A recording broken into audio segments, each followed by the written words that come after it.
오늘 함께 나누실 하나님 말씀 마태복음 26장 47절로 56절입니다.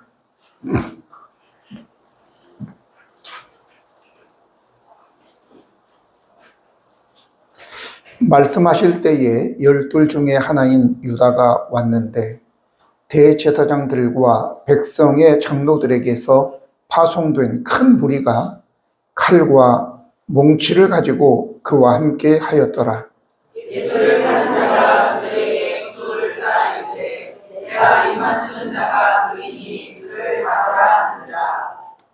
곧 예수께 나와 랍비여 안녕하시옵니까 하고 입을 맞추니 예수께서 이르시되 친구여 내가 무엇을 하려고 하는지 하라 하시되 이에 그들이 나와 예수께 손을 떼어 잡는지라.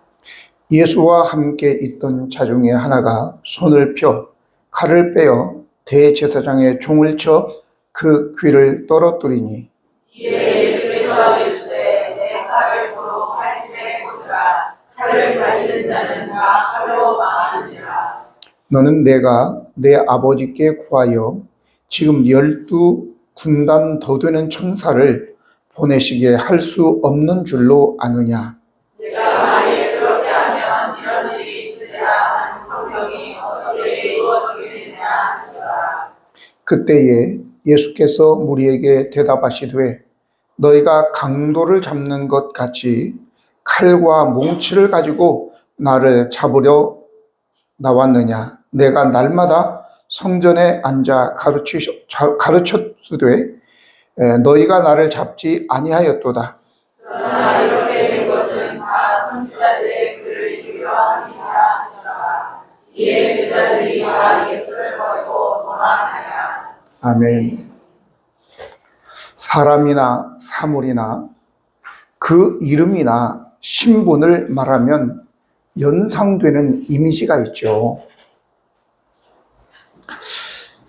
만일에 그 이름이나 신분에 어울리지 않는다면 이름값 못한다. 빛 좋은 개살구다.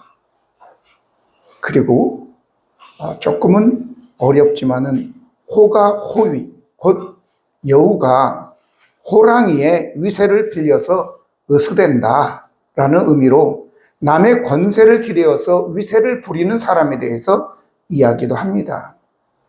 그런데 이름이나 신분뿐만 아니라 행위도 마찬가지입니다.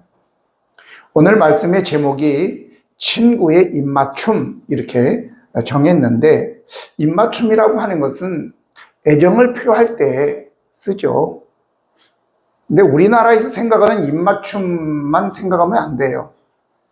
그 이스라엘 당시에 입맞춤이라고 하는 것은 집안에 사람이 들어올 때도 인사할 때도 입을 맞추기도 하고, 또 뿐만 아니라 입맞춤이라고 할 때 존경한다라고 할 때 입맞춤도 있고, 또 예수님께서 시몬이라고 하는 바리새인의 집에 초대를 받아서 갔는데 시몬은 입맞춤도 안 하는 거예요. 인사도 안 하고 대신 어떤 여인이 와서 그 발에다가 계속 입을 맞추는 거죠. 그것만 아니라 신하들이 왕의 발에 입 맞추면서 내가 복종하겠습니다 라는 의미도 있고, 또 화해의 입맞춤도 있습니다. 에서가 20년 만에 만난 야곱을 얼싸안으면서 입을 맞추는 장면도 야복강을 건너고 난 다음에 있었죠. 또 돈을 들고 도망간 탕자가 돌아왔을 때 아버지가 그 탕자를 얼싸안고 입을 맞췄다고 하는 것은 용서의 의미도 있는 거죠. 이처럼 입맞춤이라고 하는 것이 꼭 입술끼리 맞추는 건 아니고 볼에도 올 수 있고 또 이마에 맞출 수도 있고, 이런 입맞춤은 인사도 되고 존경도 되고 화해도 되고 용서도 되고 라고 하는 것이에요. 오늘 제가 이 말씀을 드리는 것은 이름이나 어떤 지위 같은 것은 다 떠오르는 이미지가 있단 말이죠. 오늘 제가 말씀을 준비하면서 대법원에는 뭐가 있을까 보니까 대법원 정문 앞에 조각상이 있다고 그래요. 법과 정의를 상징하는 그리고 대부분 본청의 건물을 들어갈 때 위에는 자유, 평등, 정의라고 크게 새겨져 있습니다. 그게 본질이죠. 서울대학의 로고에 어떤 말이 써져 있는 줄 아십니까? 다행히 우리 교회는 서울대 출신 없네요. 불행인지. 자, 서울대 그 로고에 베리타스 룩스 메아라고 써져 있습니다. 베리타스라고 하는 것은 라틴어인데 진리라는 겁니다.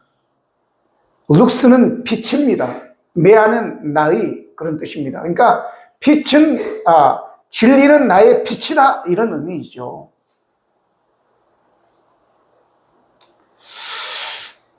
순천향대학을 가까우니까 순천향대학 한번 찾아봤어요. 순천향대학의 표현은 뭐냐 이렇게 찾아보니까 의료를 넘어 사람을 꽃피우다 였습니다.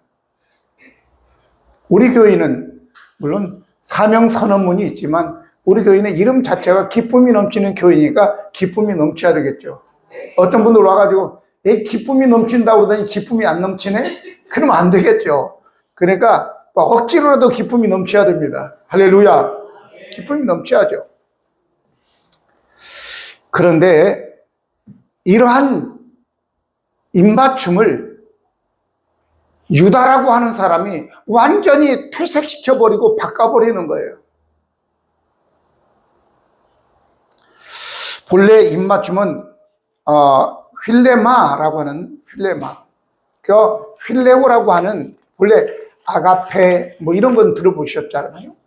사랑이 있는데 하나님이 사람을 사랑하는 것, 조건 없는 사랑을 우리는 아가페 사랑이라고 얘기하고 친구 간의 사랑은 필레오입니다. 이 필레오는 바로 친구가 되다, 친구들끼리 우정의 사랑을 나누다라고 하는 거예요. 그게 입맞춤이 거기서 나온 거예요. 그런데 오늘 이 친구 유다는 예수님을 입맞춤으로 팔아먹고 마른 거죠. 오늘 저와 여러분, 이제 이렇게 된 것은 바로 나중에 말씀을 드리겠지만 가룟 유다가 예수님에 대한, 아니 예수님께 왔을 때 가룟 유다가 다른 마음을 품고 있었기 때문에 이런 일이 벌어지게 되는 것입니다. 사랑을 빙자한 배신으로 인하여 결국은 우주 전체의 일을 망가뜨리는 일을 이 가룟 유다가 한 거예요. 우리가 그런데 연루되지 않도록 조심해야 되는 것입니다. 근데 첫 번째는 대제사장들과 백성의 장로들입니다. 대제사장과 백성의 장로들 말씀하실 때 12 중에 하나인 유다가 왔는데 대제사장들과 백성의 장로들에게 파송된 큰 무리가 칼과 몽치를 가지고 그와 함께 하였더라 이렇게 했습니다. 대제사장과 장로들이 하는 일이 무엇입니까? 도대체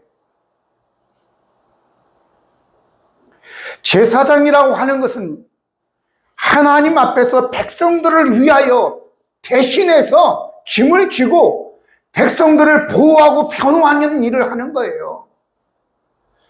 아론이 첫 대제사장인 것 같았지만 그보다 먼저 모세가 그 역할을 했죠. 근데 이 이스라엘 백성들이 하나님께 죄를 지음으로 하나님께서 때로는 불을 보내서, 때로는 전염병을 보내서, 때로는 전쟁을 일으켜서 이렇게 해서 죽이는데 얼마나 하나님이 화가 났으면, 야, 내가 이 이스라엘 백성들 다 쓸어버리고 너를 통해서 새로운 민족을 일으키겠다라고 얘기합니다. 그때 모세는 차라리 제 이름을 생명책에서 지워주십시오. 주의 책에서 아예 없애주십시오. 이렇게 얘기했어요. 그만큼 제사장이라고 하는 것은 백성들을 변호하기 위해서 목숨도 버릴 수 있어야 되는 것이 대제사장인 거예요. 그뿐만 아니라 로마서 9장 3절에도 보면 바울도 그런 얘기를 했어요. 내 형제들을 위해서 내가 그리스도에게 끊어짐을 당할지라도 내가 원하는 바다 이렇게 얘기했단 말이죠. 대제사장은 바로 그런 역할을 해야 되는데 백성의 장로는 무엇입니까? 백성의 장로들은 이 대제사장이 영적인 일, 말씀, 제사를 드리는 일에 저들을 위해서 가르치고 본을 보이는 일을 했다면 이 장로들은 그들을 잘 보살피는 일들을 하는 거거든요. 그리고 또 그들이 특히 사내들이라고 하는 요즘에 이 국회와 같은 역할을 하는 거예요, 거기에. 그러면 거기에 대한 우리 기대치가 있잖아요. 근데 그 당시에 이 사람들의 행태가 딱 오늘하고 똑같은 거야. 예수님을 넘겨준 것도 마태복음 27장 18절 보면 이는 그가 그들의 시기로 예수를 넘겨준 줄 알미더라 그렇게 얘기하고 있습니다. 여러분, 대통령이라고 하는 자리가 어떤 자리입니까? 내가 그동안 당한 건 내가 정치 보복을 않겠다고 했어요. 근데 지금 정치 보복 하지 않고 있잖아요. 오늘 여러분, 내 감정풀이하기 위해서 있는 게 아니에요. 목사도 마찬가지예요. 여러분들이 조심해야 될 것은 평상시 나를 힘들게 하면 내 강대상에서 하면 여러분들 막 깝니다. 이경숙이, 최숙이, 그러면, 막 그러면서 이름은 안 붙이죠. 이 멋멋이라고 하고, 최멋멋하고 하면서 막 저주하고 하겠죠. 그러면 목사 아니죠. 여러분, 자기의 감정을, 사적인 문제를 해결하라고 자기의 죄를 감추라고 그 자리에 세운 게 아니에요. 그것은 바로 뭔가 부정한 행위로 올라간 거예요. 감추려고. 다 연결되는 것입니다. 여러분, 오늘 근데 이것이 그때만이냐? 아니, 그 전에도 사울이라고 하는 왕은 다윗의 잘못도 없어. 자기 사위야. 자기의 목숨을 구하고 나라를 구했어. 그런데도 이름이 나중에 커면 내가 위협이 되겠다. 미리 지레 겁먹고 10년 동안 군사를 이끌고 그 다윗을 쫓아서 산으로 들로 쫓아다니는 거야. 아니, 적과 싸우라고 군대를 일으켰지. 다윗을 죽이라고 일으켰어? 10년 동안 그러고 다니다가 나중에 미쳐버리잖아요, 사울이. 여러분, 그러면 안 되는 것입니다. 저 윗지방에는 중학교 때부터 사람을 보내서 학교에 가가지고 예쁜 아가씨들 있으면 뽑아. 그리고 훈련을 시켜서 아이들 25살 때까지 안마사, 안무, 그리고 또 다른 봉사를 하게 해서 25살 때 은퇴를 시키고 무역업 이런 데 굉장히 높은 자리를 준다고 그래요. 그러니까 막 그러든지 말든지 막 서로 가려고. 제가 검사한 결과는 3,000명. 여러분, 그 인생은 무엇입니까? 그들의 인생은 일제시대 때 위안부와 뭐가 다르다고요, 뭐가? 아무도 거기에 대해서 이의를 거는 사람 없잖아요. 인권 문제 얘기하는 사람도 없잖아요. 이거는 악한 것입니다. 분명히 여러분들이 기억하시기 바랍니다. 그래서 문제는 대제사장이나 장로로 국회의원으로 세워졌다고 하는 것은 자기의 개인의 사생활에 배를 채우라고 하는 것이 아니라 백성들을 돌보라고 하는 자리라고, 공의와 정의와 공평을 시행하라고 하는 자리지, 그 자리가 자기의 감정풀이하라는 자리가 아니다라고 하는 것을 우리는 알아야 돼요. 다행히 우리 교회는 시장도 없고 국회의원도 없어서 참 감사해요. 국회의원이 있는 교회도 있어요. 그럼 이 소리 잘 못하겠죠. 두 번째는요, 가룟 유다의 행위입니다. 예수를 파는 자가 그들에게 군호를 짜 이르되 내가 입맞추는 자가 그이니 그를 잡으라 한지라. 곧 예수께 나와 랍비여 안녕하시옵니까 하니 하고 입을 맞추니 예수께서 이르시되 친구여 내가 무엇을 하려 왔는지 행하라 하신데 이에 그들이 나와 예수께 손을 대어 잡는지라 이렇게 말씀하였습니다.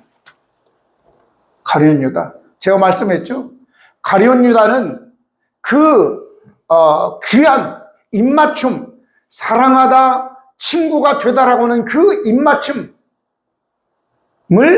완전히 뒤틀어버린 악인이었다라고 하는 것입니다. 그럼 왜 이 가룟 유다는 그렇게 되었을까?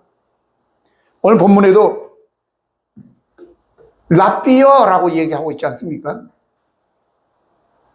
랍비여 나는 아니지요. 다른 제자들은 주여 나는 아니지요 라고 했는데 끝까지 이놈은 랍비여라고 얘기하는 것입니다. 예수님에 대한 바른 고백이 없었어요. 예수님께 접근한 자체가 돈 때문이었어요. 돈 때문에.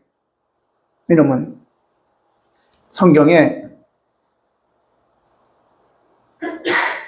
마태복음 6장 24절을 보니까 한 사람이 두 주인을 섬기지 못할 것이고 혹 이를 미워하고 저를 사랑하거나 혹은 이를 중히 여기고 저를 경히 여김이라 너희가 하나님과 재물을 겸하여 섬기지 못하느니라 이렇게 얘기합니다. 이 가룟 유다는 예수님 앞에 온 자체가 다른 목적을 가지고 온 거예요. 여러분, 우리는 죄 용서받고 구원받기 위해서 교회에 나온 거예요. 예수님을 믿은 거예요. 부자 되려고 나온 게 아니에요. 병 고치려고 나온 것도 아니고요. 그건 부수적으로 주어질 수 있어요. 목적이 그게 되면 결국은 탐욕이기 때문에 성경은 탐심은 곧 우상숭배다라고 얘기하고 금방 제가 말씀드린 두 주인을 섬길 수 없다고 얘기하고 있잖아요. 내 마음속에 탐심을 가지고 돈 사랑을 가지고 있으면 절대 하나님을 믿을 수 없다라고 하는 거예요. 다른 목적으로 왔으니까 예수님이 걸치지 않고 그런 거예요. 처음에는 예수님을 따라다니면 그래서 이 가룟 유다가 돈꾀를 맡은 거거든요. 그래가지고 가끔 훔쳐가고 그랬어요. 성경이 그렇게 나옵니다. 요한복음 12장 6절을 보니까 이렇게 말하면 가난한 자들을 생각함이 아니요 그는 도둑이라 돈꾀를 맞고 거기에 넣은 것을 훔쳐가미로라 이렇게 얘기하고 있잖아요. 다 증거가 있는 거예요. 그래서 가룟 유다는 마음에 탐심을 가지고 있었기 때문에 돈을 훔쳐가기도 하고 예수님을 주님이라고 보지 않고 랍비라고 그냥 선생님이라고 생각한 거예요. 그러다 보니까 어느 날 이게 아니네. 자기의 계획과 본래의 계획과 안 맞아. 그래서 결국은 모르겠다. 그리고 은 30에 예수님을 팔아먹는 겁니다, 여러분. 분명히 말씀드리지만 우리의 마음속에 자기의 그 비참함을 깨닫고 하나님의 사랑으로 예수 그리스도의 십자가를 통해서 죄 용서함 받고 천국 가기 위해서 예수 믿지 않고 예수 믿어 부자가 되고 표를 얻고 뭐 장사를 하고 돈을 빌리고 이런 마음을 가지고 교회에 들어오면 결국은 망하는 거예요. 예수님을 배신하는 겁니다. 그래서 이 가룟 유다는 불만을 품은 거예요. 불만 있는 사람들 하나님께 기도하고 내려놓으시기 바랍니다. 불만을 품게 되면 결국은 배신하게 돼 있는 거거든요. 마귀는 그걸 원하는 거예요. 저 에덴 동산에서도 하와에게 하나님에 대한 불만을 품게 했어요.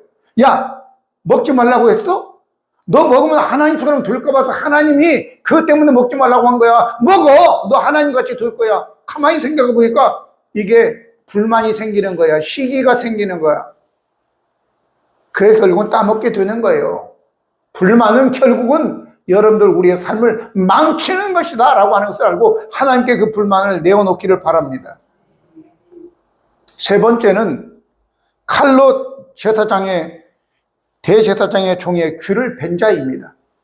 51절 보면 예수와 함께 있던 자 중에 하나가 손을 펴 칼을 빼어 대제사장의 종을 쳐 그 귀를 떨어뜨리니 예수께서 이르시되 내 칼을 도로 칼집에 꽂으라. 칼을 가지는 자는 다 칼로 망하느니라 이렇게 말씀하였습니다. 요한복음 18장 10절 같은 내용을 이렇게 얘기합니다. 이에 시몬 베드로가 칼을 가졌는데 그것을 빼어 대제사장의 종을 쳐 오른쪽 귀를 베어버리니 그 종의 이름은 말고다. 이렇게 얘기합니다. 똑같은 사건을 마태복음은 이름이 없는데 요한복음에는 베드로가 대제사장의 종 말고의 귀 오른쪽을 잘라버렸다. 이렇게 나온단 말이죠. 오늘 우리는 이것을 보고 이야, 이거는 영웅적 행위다 이렇게 볼 수도 있지만 아니에요. 예수님을 그걸 폭력으로 본 겁니다. 그렇게 하면 안 되는 것입니다. 내가 칼이 있다고 그래서 열받는다고 해서 그냥 찌르고 쏘고 빼앗고 죽이고 하면 그거는 동물의 왕국이죠. 그러면 안 됩니다, 여러분. 감정풀이, 기분풀이로 살면 망하는 거예요. 잘못 사는 거예요. 어떻게든지 여러분들은 올라와도 참아야 될 줄로 믿습니다. 주여! 그리고 그걸 내려놓아야 돼요. 할렐루야! 여러분, 그렇지 않으면 결국은 이해는 돼요, 이해는 돼. 아니, 예수님과 지금 가룟전도 어디 가고 없고, 예수님과 기껏해야 11명, 12명인데, 12명을 잡으러 몇 명이 왔어요? 저도 한 3, 40명인 줄 알았더니 찾아봤어요. 그랬더니 한 500명 정도 온 거야. 로마 군대 200명, 성전 수비대 한 300명 해서 500명이 12명 잡으러, 아니 그것도 예수님 잡으러 무장하고 칼과 몽치라고선 방망이야, 방망이. 칼과 방망이를 들고 왔는데 베드로가 열받아 버린 거죠. 이렇게 많은 사람들이 우리 선생님을, 우리 주님을 잡으러 이렇게 많이 와? 그래갖고 열받으니까 그냥 에이 모르겠다 그러고 말고의 귀를 잘라버린 거죠. 영웅적 행위같이 보이지만 예수님께서는 칼을 다시 칼집에 꽂으라. 칼을 쓰는 자는 칼로 망하게 된다. 라고 하면서 폭력으로 규정했다 그 말이죠. 어떤 경우에서든지 여러분들 폭력을 써서는 안 되는 것입니다. 기억하십시오. 왜 그랬느냐? 상처 때문에 그렇습니다. 그러나 시편 51편 17절에 잘 여러분들이 귀담아 들으십시오. 하나님께서 구하시는 제사는 상한 심령이라. 하나님이여 상하고 통회하는 마음을 주께서 멸시하지 아니하시리이다. 34편 18절에 여호와는 마음이 상한 자를 가까이 하시고 충심으로 통회하는 자를 구원하시는 도다 말씀했습니다. 상한 심령이라고 하는 것은, 상하다라고 하는 것은 깨뜨리다, 부수다, 산산이 조각나다, 무시당하고 깨어지고 찢기고 짓밟힐 마음이에요. 그렇지 않은 자가 어디 있겠어요. 어렸을 때 다 우리나라 어렵게 살았잖아요. 지금 아이들은 몰라요. 옛날에는 밥도 새끼 먹는 사람들이 한 동네에 몇 가정밖에 안 됐어요. 그것도 점심만 굶으면 괜찮아요. 근데 한 끼 먹는 가정도 있고요. 중학교 때 저희 동기 하나는요, 도시락에다 보리쌀만 삶아가지고 온 사람도 있어요. 젓가락질이 안 돼요. 그냥 이렇게 대고 이렇게 먹었어요. 여러분, 이런 얘기하면 옛날에 우리 어머니가 살아계실 때는 옛날 어려울 때 얘기하면 제발 그 얘기 좀, 최 목사 그 얘기를, 그런 얘기 좀 하지 말으래. 왜? 엄마로서 해주지 못한 것을 위한.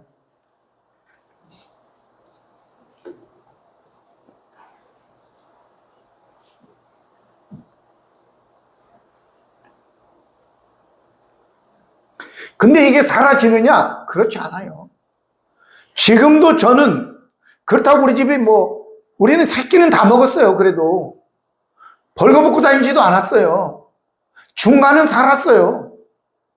학교도 다녔고, 어떤 사람들은 초등학교만 졸업하고 학교도 못 보내는 가정도 있었어요. 저는 다 다녔어요. 그런데도 불구하고, 그래도 내가 가끔 얘기하잖아요. 쌍마표 청바지, 청카바, 이게 너무 입고 싶었어요. 근데 안 사줘. 안 사주는 게 아니라 못 사주는 거죠. 그래 지금도 이거 청바지를 즐겨 입는 게 나도 모르게 그냥 그렇게 입는 거예요. 왜? 옛날 어렸을 때 못 입었던 것을 보상받으려고 하는 거예요. 나도 모르게. 그 얘기를 하면서 생각나는 게 있었어요. 저 면목동에 우리 친구가 목회를 하고 있는데 선교사 때 거기를 방문을 했는데 나가다 보니까 비가 와. 근데 또 언덕배기로 한참 올라가야 되거든요, 교회는. 야, 이리 와. 그러더니 저 구석에 빈 공터가 있는데 거기 가니까 우산들이 쌓여 있어. 12인치 텔레비도 거기에 막 이렇게 놓여 있고 그래. 이게 뭐냐? 그러니까 어떤 할머니가 북한에서 내려온 할머니인데 그냥 동네 다니면서 약간 정신이 이상하대. 그러면 동네 다니면서 뭐 이렇게 끌고 다니면서 버려진 우산, 텔레비, 옛날 그거 12인치짜리 나오는 것도 버리거든요. 집에 가져가면 아들 며느리가 뭐라고 하니까 못 가지고 가고 그 공터에 쌓아놓는데요. 상처야 그게. 문제는 여기서 끝나면 얼마나 좋겠어요. 그게 아니라 마음에 쌓아줘. 그럼 본인은 몰라. 내가 왜 이런 행동을 하지? 그러면서 말을 하면 교양 있게 안 나와. 센 말이 나와, 센 말. 나도 모르게 센 말이 나간다고. 그래서 사는 사람들이 상처를 받는 거야. 근데도 나는 이런 사람이야. 이렇게 얘기하는 사람고 본인이 뭔 소리 한지도 잘 몰라. 그런데 오늘 성경은 뭐라고 얘기했다고요? 하나님께서 그 상처, 상한 마음을 하나님은 제물로, 제사로 받으신대요. 할렐루야. 그리고 고치시고 구원하신답니다.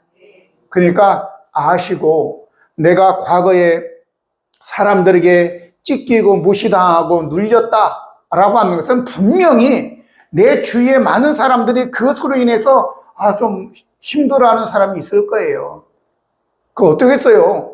그렇게 생겨먹은 걸. 아니, 그렇지 말고 하나님께 그대로 고백해야 될 줄로 믿습니다. 하나님, 나는 이런 마음이 있습니다. 어찌합니까? 나를 만나는 사람마다 그냥 가시에 찔려가지고 저렇게 상처를 받으니 제 말을 좀 부드럽게 할 수 있도록 내 상처를 고쳐주십시오. 하나님께서 내가 다 이해한다, 사랑해 주시면요, 그 다 없어지게 될 줄로 믿습니다.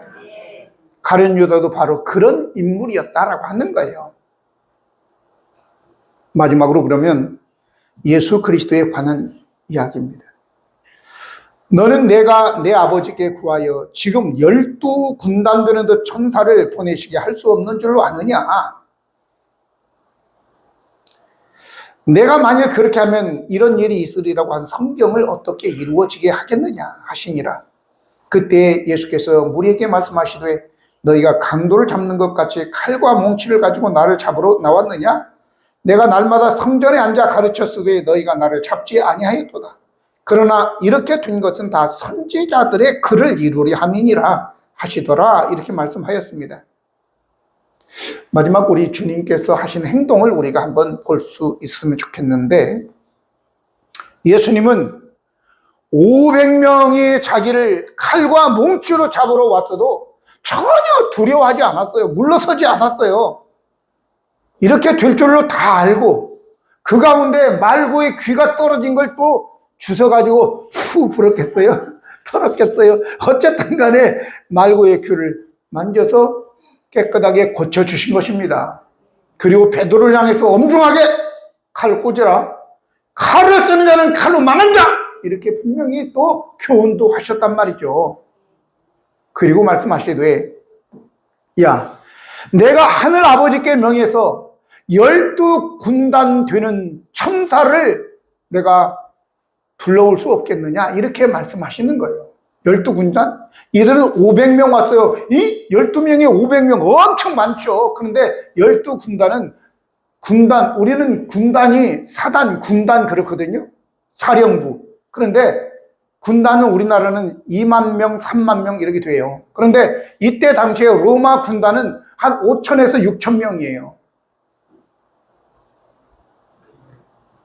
자, 한 군단만 되어도 500명보다 10배는 많아. 근데 12군단이야. 그럼 몇 배요? 120배가 많아. 120배. 한 명 놓고 120명이 달려들어 봐. 그것도 천사야. 완전 무결한 천사. 12군단을 부를 수 있는 예수님은 부르지 않았다 그 말이죠. 왜? 내가 니들하고 전쟁이나 하러 온 게 아니거든요. 예수님이 이 세상에 오신 것은 내가 정적을 제거하기 위해서 온 것이 아니에요. 내가 대통령 된 것은 바로 이 나라가 잘 먹고 잘 살고 이 국민들이 안전하게 살게 하는데 목적이 있는 것이지, 나를 그동안 못 살게 한 놈들 다 감옥에 잡아넣기 위해서 있는 게 아니라고요. 분명히 예수님은 당신의 그 목적을 알았어요. 도적이 온 것은 도적질하고 죽이고 멸망시키려는 뿐이고, 내가 온 것은 양으로 생명을 얻게 하고 더 풍성하게 하기 위해서 왔다고 요한복음 10장 10절에 말씀하시지 않았나요? 예수님이 오신 목적은 우리에게 생명을 주시고 풍성한 삶을 살게 하기 위해서 오신 것이지, 내가 천사들이나 불러가지고 니네들 그냥 못난 놈들, 못된 놈들, 나쁜 놈들 그러면서 니들을 갖다가 죽이려고 온 거 아니다고요. 그래서 저와 여러분도 마찬가지예요. 우리 주님이 그래서 우리를 위해서 당당하게 가셔서 십자가를 지고 그리고 대속물로 죽으셨듯이, 저와 여러분은 이제 이 말씀을 통해서 어떻게 살아야 되느냐라고 하는 거예요. 분명히 저와 여러분의 삶의 목적을 알아야 될 줄로 믿습니다. 예수님께서 우리를 위하여 대속물로 주시려고 오셔서 누가 뭐라 하든 말든 예수님은 그냥 그 길을 걸어가셔서 십자가를 지신 것처럼 저와 여러분도 마찬가지예요. 자리와 권력과 돈 때문에 엉뚱한 길로 가다가 망하지 말고, 하나님께서 우리에게 주신 이 세상의 그 목적, 바로 고린도전서 10장 31절의 말씀처럼, 그런즉 너희는 먹든지 마시든지 무엇을 하든지 하나님의 영광을 위하여 하라 라고 하는 목적이 있어요.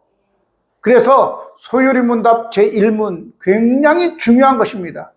사람의 제일 되는 목적이 무엇이뇨? 이렇게 물어보니까 답, 사람의 제일 되는 목적은 하나님을 영화롭게 하는 것과 영원토록 그를 즐거워하는 것이다, 이렇게 답을 하고 있는 거예요. 다 나왔죠? 그러면 여러분과 저는 무엇을 위해서 살아야 돼요? 오늘도 하찮은 일 때문에 싸우고, 오늘 내가 신랑 집에만 가봐라. 내가 가면 내가 나올 때 내가 분명히 어디다 놀아오는데 내가 막 그래서 늦었어. 너 죽었어. 그렇게 하지 마세요. 그런 사소한 일 때문에 목숨 걸지 말고 사명을 따라 내가 그리한다면 이에 말씀이 기록된 것을 어떻게 이루어지겠느냐, 하나님이 나를 이 땅에 보내신 목적이 어떻게 이루어지겠느냐. 그러므로 저와 여러분은 어떤 일이든지 먹든지 마시든지 무엇을 하든지 하나님의 영광을 위해서 하기를 예수님 이름으로 축복합니다. 기도하시겠습니다. 거룩하시고 예로우신 하나님 우리 아버지, 오늘 대제사장이나 장로들은 주어진 직책으로 사람을 살리는 것이 아니라 의로우신 예수님을 잡아 죽이는 일에 시기 때문에 앞장섰고, 가룟 유다는 돈 때문에 예수님을 팔았고, 베드로는 감정 때문에 칼을 휘둘렀습니다. 그러나 예수님은 당신의 삶에 주어진 목적대로 우리를 위하여 대속물로 십자가를 지셨습니다. 오늘 우리들도 분명히 하나님이 이 땅에 보내신 목적이 있는데 그 목적을 잘 생각하고 사소한 일에 목숨 걸고 화를 내고 큰 소리치고 우리의 상처받은 쓴뿌리로 인하여 다른 사람에게 상처를 주는 것이 아니라 사명을 감당하기 위하여 하나님께 기도하여 치유받고 회복되어 목적대로 하나님 영광 위에 사는 우리 온 성도들 되게 하여 주시옵소서. 우리 구주 예수 그리스도의 이름으로 기도드립니다. 아멘.